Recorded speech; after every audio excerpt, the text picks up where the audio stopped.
Hey everyone, I'm Amy, and I'm going to share my story with you. No hiding anything. It all started when my mom passed away when I was born. My big brother, Patrick, was only 5 years old, and our dad couldn't handle the loss. He turned to drinking, which really hurt him. By the time I was 3, he was gone too. I don't remember any of this, but Patrick told me everything. Thankfully, our grandma stepped in to take care of us. We had enough money because of what Dad left behind, but Grandma's love was what really mattered to us. Patrick went off to college while I was still in middle school. We were so proud of him. Meanwhile, Grandma and I stayed together. She was my support through all the tough times. When I finished high school, it felt like the right time to leave home, even though it was hard to leave Grandma behind. College was a whirlwind of classes and new friends. Then, after I graduated, Grandma passed away. By this point, loss was something we were familiar with. Losing her felt like losing a part of myself, but Patrick and I supported each other. Patrick moved to another city for his job, and I found myself alone in our childhood home. After college, I felt a bit lost, like many people in their 20s, unsure of what to do next. I decided to use my design degree and got a job at a small boutique. At 20, my life didn't have the excitement that others my age seemed to have. No wild parties, no serious relationships, just the routine of work and home, and I was okay with that. But everything changed when I met Henry on a rainy day. A blonde guy with ocean blue eyes came into our boutique, soaking wet and trying to dry off. "Hey, how can I help you?" I asked. "Well, first off, I'm sorry about this wet mess," he said. "Can I get a towel, please?" "Of course, I'll see if I have something in the back to help you dry off," I replied. "Thanks. Actually, I'm here to pick up something for my sister, Julie. It's her birthday today. Do you think she likes patterns or something simple yet stunning?" "Definitely patterns. She loves to stand out," I said. "In that case, we have some gorgeous floral prints that I think she'll love," I suggested. It took us nearly 50 minutes to find the perfect dress for Henry's sister. We looked through racks of vibrant patterns and bold styles, sharing our thoughts and laughing along the way. I rang up the purchase at the register, and Henry leaned in a bit, his voice low and a bit nervous. "Hey, Amy, I was wondering if, maybe you'd like to grab a coffee with me sometime." "Oh sure, I'd love to," I replied. "Great. Can I get your number so we can figure out a time?" "Of course, here you go," I said as I handed him my number. And that's how I met Henry, who almost became my husband. Going out for coffee with a stranger was probably the boldest thing I had ever done at that point, to be honest. But hey, Henry didn't turn out to be a serial killer, so that's a plus, right? After that first coffee, we started spending more time together.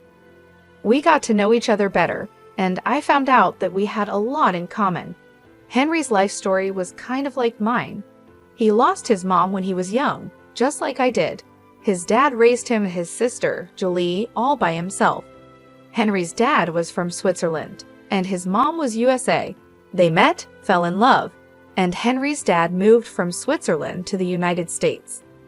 Henry had a job in the corporate world and was doing well for himself. But what really impressed me was how kind-hearted he was. You could just tell from the way he acted and treated people. Our casual hangouts turned into something more serious. We would spend weekends together, sometimes at my place, just enjoying each other's company. Things were going pretty smoothly between us. Then 2 weekends, my brother Patrick was visiting, and Henry was also around. It felt like the right time, so I officially introduced Henry to Patrick as my boyfriend. "Hey, Henry. Finally, I get to meet the guy who's got my sister head over heels." "Nice to finally put a face to the name, Patrick. How's life treating you?" Henry replied. "Pretty good, man. Running my own little business keeps me busy. It feels like raising a baby sometimes, you know? I'd love to talk more about it, but it's good to know you're here keeping my baby sister company," Patrick said. "Oh, come on, Patrick. I'm not a baby anymore. I'm 21, I said, rolling my eyes. All right. This house is really something." "Thanks. Dad built it, but we didn't stay here much. We moved in with Grandma when we were kids. Amy filled you in, Patrick asked. Henry nodded, and we all laughed, feeling the warmth of family and the start of something new. I bet she did. Sorry about your loss, man. Thanks, no worries. So, Amy said you're working hard down at the office on the 25th floor? Yeah, just a regular desk job, nothing exciting. Hey, every job has its value. Let's raise a glass to that. Absolutely. Here's to hard work paying off. Cheers. Henry and Patrick got along really well, and seeing them bond made me really happy. Eventually, I asked Henry to move in with me. He was practically living with me already, so it just made sense. He officially moved out of his rented apartment and became my roommate. Henry was the sweetest guy. He did all sorts of little things to make our home feel cozy and special. For example, he would surprise me with breakfast in bed on lazy Sunday mornings, making my favorite pancakes with extra syrup just the way I liked them. He also left little love notes around the house for me to find. Sometimes I'd come home from work and find a cute message tucked into my bag or stuck to the fridge. It always made me smile and feel so loved. It wasn't just the big gestures that made Henry special, it was the little things too. He would always hold my hand when we were out walking or give me a warm hug when I was feeling down. He was always there for me, through the good times and the bad, and I couldn't imagine my life without him. We had been together for 3 years. Time sure flies by. Then, the day came when I finally got to meet Julie face to face. She had flown in from Switzerland and was planning to stay here for a while. We had spoken on the phone before, but she didn't seem very friendly during those calls. But hey, phone conversations can be awkward. She wanted to meet Henry, so I made sure to be prepared. Henry assured me that Julie was much nicer in person and told me not to worry. When Julie arrived, I tried to stay calm and greeted her with a friendly smile. She started speaking to Henry in Romansh, and I must have looked completely lost. Henry noticed and said, "Julie, remember Amy's here too. She doesn't speak any Romansh." "Oh my gosh, I'm so sorry, Amy. It's nice to finally meet you in person," Julie said, smiling. "I was just telling Henry how it took me a long time to find your house. It's beautiful though." "No problem at all, Julie. I'm sorry I couldn't understand you earlier." "It's okay. So Henry, you and Amy, huh? This is the longest relationship my brother has ever been in. You must be really special." "Well, what can I say? She really is." That night, with Julie and Henry chatting away in Romansh, I felt completely out of place. It was like I didn't belong. That's when I decided I needed to learn Romansh to fit in better with Henry's family. I secretly started taking lessons online whenever I could, even though running the boutique kept me pretty busy. Meanwhile, Henry had a big surprise planned. He was going to propose after we had been together for more than 3 years. He felt it was time. So he took me to the beach one day where he had also invited Julie, Patrick, and a few other close friends. He even asked Patrick for his blessing and promised to take care of me forever. It was a really special moment that made me so happy. After I said yes to the proposal, we jumped right into planning our wedding. We decided to get married in just 2 months. Some people might think it's a bit soon, but we both wanted a winter wedding, so we went for it. Planning the wedding was both exciting and overwhelming. From picking the perfect venue to figuring out the guest list and all the little details in between, there was a lot to think about. But with Henry's help, I finally did it. Learning Romansh was a bit tricky. I had tried a bit of Italian in high school, but Romansh felt like a whole new challenge. Still, I was starting to get the hang of it, even though I knew I had a long way to go. I kept my Romansh lessons a secret from everyone except Patrick. "So, my little sis is finally getting married, huh?" Patrick said. "Yep, she sure is," I replied. "I wish Mom and Dad were here to see this day. They would have been so proud of you and the choices you've made." "Yeah, I know they would have been, but I'm grateful you're still here, Patrick. I couldn't have done this without you." Hey Amy, remember when I used to beat you at basketball? Oh yeah, how could I forget? I laughed. Well, look at us now. You're winning in the game of love. Just a couple more weeks, huh? Oh, by the way, how's the romance coming along? Actually, not too bad, I said with a smile. I haven't told Henry yet. I'm planning to surprise him with a speech in romance at the wedding. Look at you, going all out for love, Patrick teased. You know me, I replied with a grin. But seriously, Henry's a great guy. We've had a few talks, and I'm confident he'll take good care of you. Hey, why are you getting close to my husband behind my back? I joked. All right, I'm hanging up now. Goodbye, Patrick laughed. Fast forward to 4 days before the wedding, and I was buried in chaos, doing last-minute checks to make sure everything was perfect. Henry was right there with me, helping out. Suddenly, the doorbell rang. Henry said he'd get it and left for a moment. He came back with Julie. Hey, Julie, I didn't expect to see you here, I said, surprised. I'm here for Henry, Julie replied. Why, honey, it's 4 days before the wedding. Our dad is flying in tonight, and you know the groom can't be with the bride the night before the wedding, right? Oh, right, I almost forgot about that, Henry said, a bit flustered. I'll go pack my bag while you and Amy have some coffee. Sure thing, Julie said, smiling. Henry ran upstairs while I made coffee for Julie and me. So, Amy, I just wanted to say I'm sorry if I've seemed cold or distant. Honestly, I'm really happy you're joining our family now, Julie said. Oh no, Julie, you haven't been cold. Don't worry about it, I replied. Come on, don't be too polite. I know I can be a bit intense sometimes. It's just that I'm really protective of my brother, Julie admitted. I completely understand. My brother, Patrick, is the same way, I said, nodding.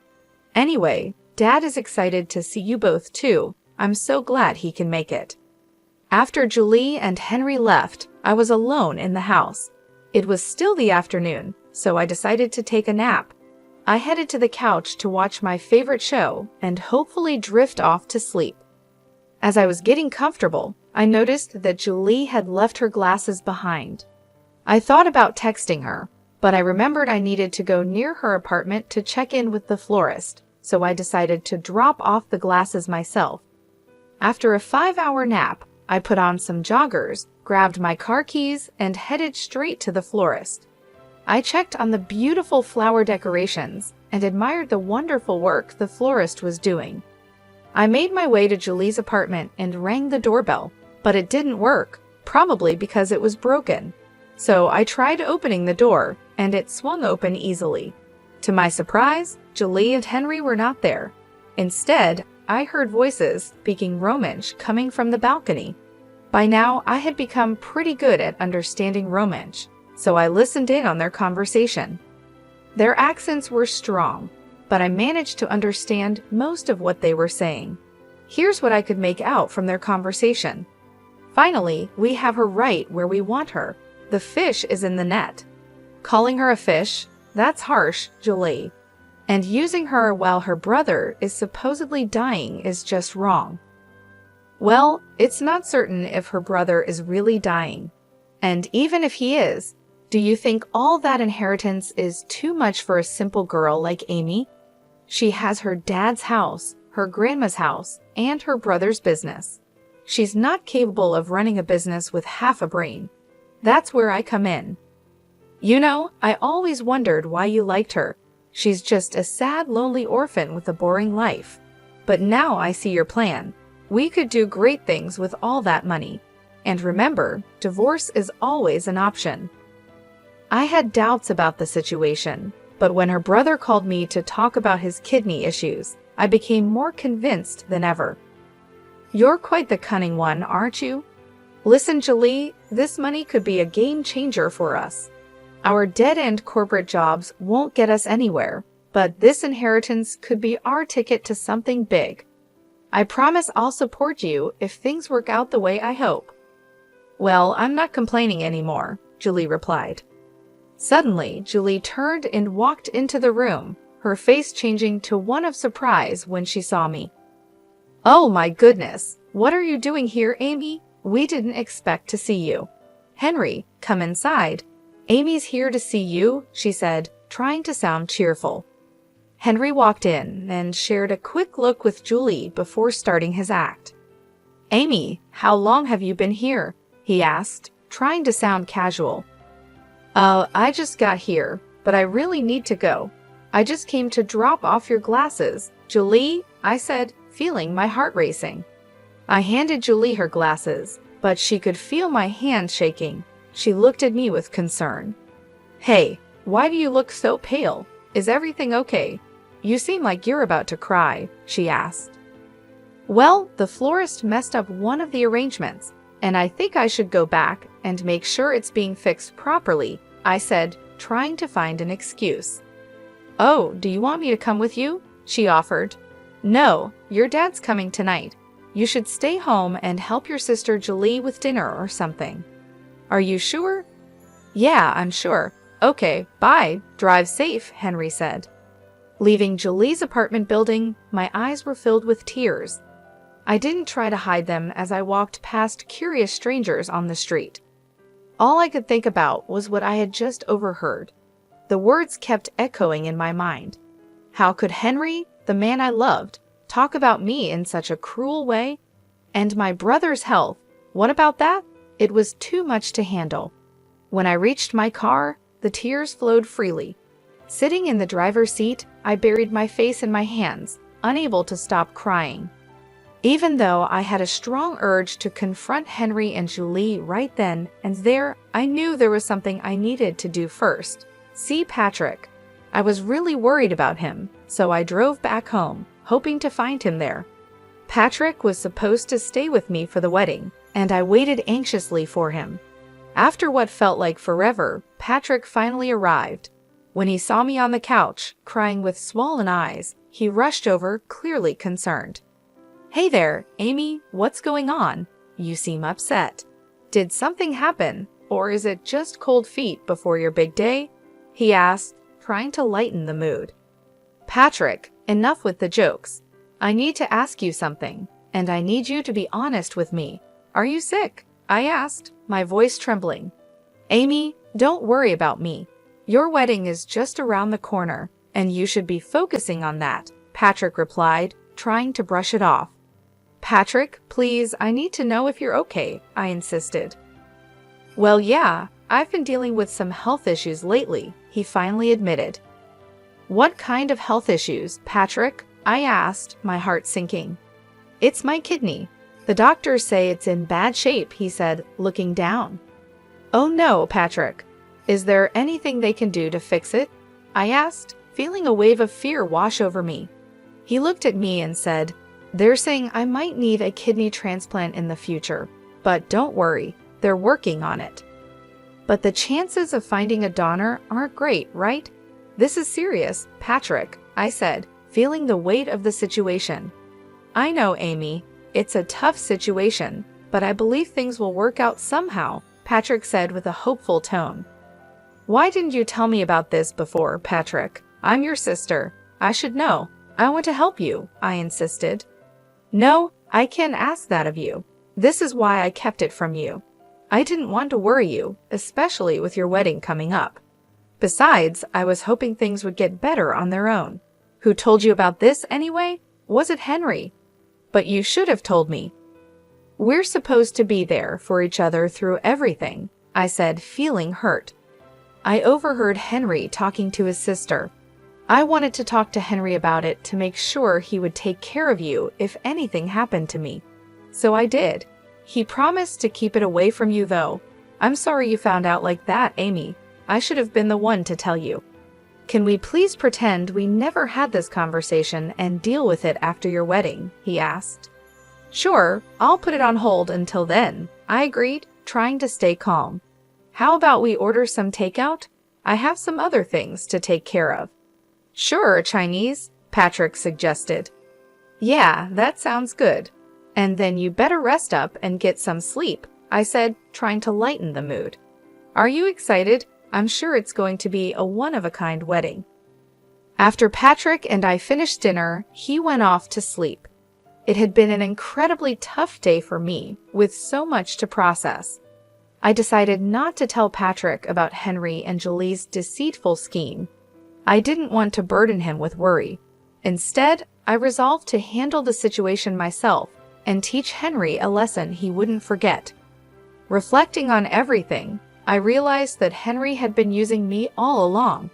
He enjoyed the benefits of free housing and meals without contributing his fair share. Sure, he'd occasionally give me small gifts, but it hardly balanced things out.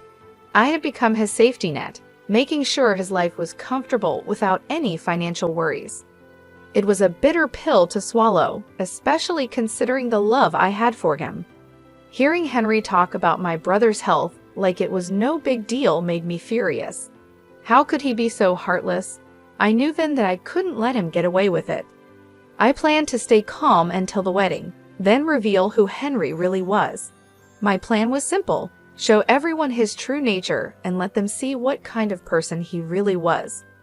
I wanted him to face the consequences of his actions and watch his plan fall apart right in front of him.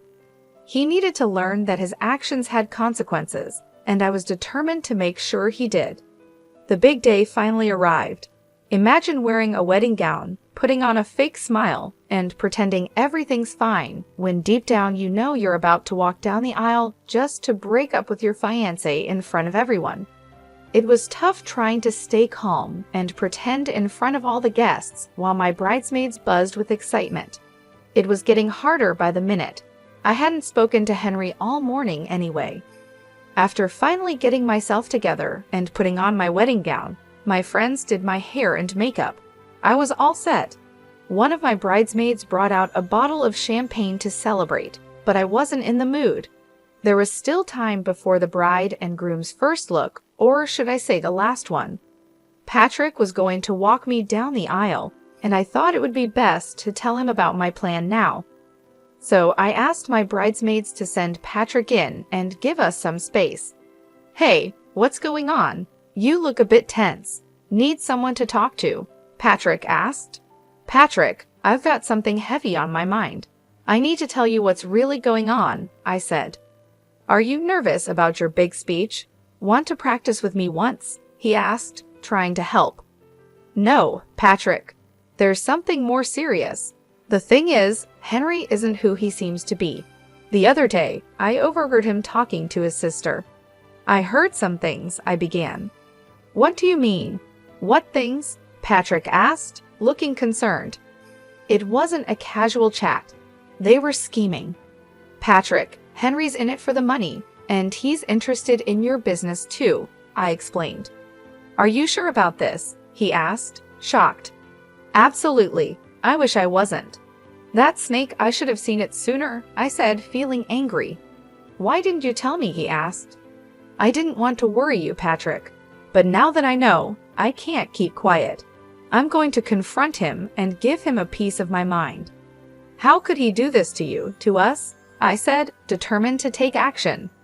"I don't want to let him get away with this easily. You know what?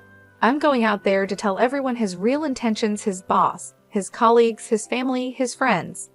They're all out there. His life will be ruined." "Are you sure about this, Amy? It's going to be messy," Patrick cautioned. "I've never been more sure of anything, Patrick. He needs to face the consequences of his actions," I said firmly.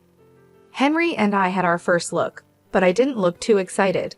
I could see Patrick trying hard not to punch Henry right then and there, but it was time for the final showdown.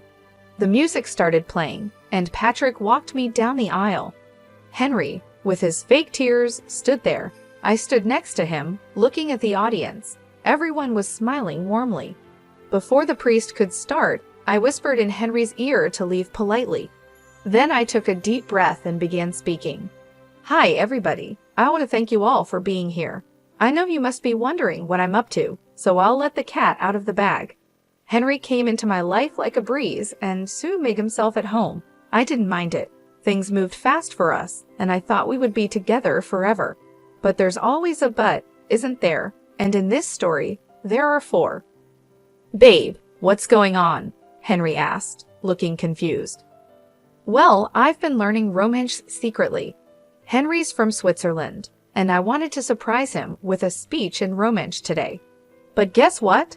Learning Romansh helped me understand something I wasn't supposed to hear. Henry and his sister Julie have been talking behind my back. What is she saying? Henry muttered, looking nervous. I've heard everything, Henry. You've been calling me a dumb orphan, saying I don't see how you're using me for money. And not just that, you've been eyeing my family's inheritance that my late parents and grandma left for me, and even my brother's business. Can you just shut up? Don't you see people from work are here? My family and friends are here, Henry said, trying to keep calm. And that's why I needed to show your true colors so everyone can see who you really are. Hey everyone, I hate to ruin the vibes, but I came to speak up about Henry and tell you the truth. So yeah, the party's over, I said, looking around at the shocked faces. I needed a moment to gather my thoughts, so I quietly slipped away from the commotion. Henry and Julie's stunned expressions and their father's disappointed look were burned into my mind. Patrick stepped up, helping everyone to disperse and calm down. After shedding tears alone in my bridal suite for what felt like forever, a gentle knock interrupted my solitude. I hesitated before opening the door, expecting Patrick, but to my surprise, it was Henry. Do you realize what you've done? My dad's furious, and Julie is beyond angry, Henry said, clearly upset. And whose fault is that? I just told the truth, I replied. You could have talked to me privately first instead of accusing me in front of everyone. Now, I don't even know if I'll have a job. My boss was already mad at me, and this might be the last straw. Where will I go? I don't even have my own place, Henry pleaded. That's the whole point, Henry. I can't believe I didn't see your true intentions sooner, I said, feeling a mix of anger and disappointment. Well, congratulations, Amy. You've ruined everything. I hope you and your stupid brother suffer all your lives, he spat. Get out, Henry. I don't want to see your face anymore, I said firmly. The rest of the wedding day is a blur in my memory. After finishing another bottle of wine and waiting for Patrick to see off the guests and clean up my mess, he finally drove me home. The first week after the wedding was filled with tears and support from friends and family. But it wasn't just my love life that was in turmoil. Patrick's health was also at risk. After gathering some strength, Patrick suggested I take time off work to be with him. I agreed and went to his home. There, we met with his doctors to see if I could be a kidney donor for him. Unfortunately, I wasn't a match. Despite the heartbreak, I knew I had to be strong, especially for Patrick. He had always been there for me, and now it was my turn to support him through this tough time. It wasn't easy, but I did my best to stay composed and hopeful for the challenges ahead. And now, here we are today, 6 years later.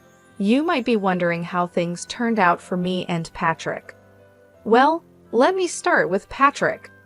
Over these 5 years, there were many ups and downs. His health got worse, and there were times when I had to drop everything to be with him.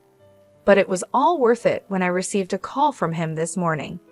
Hey, Patrick, is everything all right? How are you feeling? I asked. Amy, I'm ecstatic. You won't believe what just happened. I got a call from my doctors, and there's a donor. They've scheduled me for surgery next week, he said, his voice full of joy. Wow, after 5 years, you've been so strong through it all. I'll be right there with you next week. This news makes me the happiest person alive, I replied, overwhelmed with relief. I'm really glad that my brother is finally going to be okay. As for me, I decided to really focus on my career. I moved up from my job at the boutique and started styling clothes for TV commercials and media. Things have been going pretty smoothly. In terms of my love life, I've started seeing someone new. It's only been a few months, but I have a good feeling about this one. As for Henry, he's kind of disappeared from my life. The last time I heard from him was about 3 years ago when he was having a tough time. He would call me up drunk, blaming me for his problems. But I've moved on from all of that. I'm in a much better place now, both mentally and emotionally. I'd like to share a piece of advice with anyone reading this. Always try to keep good intentions in your heart. What goes around comes around, whether it's good or bad.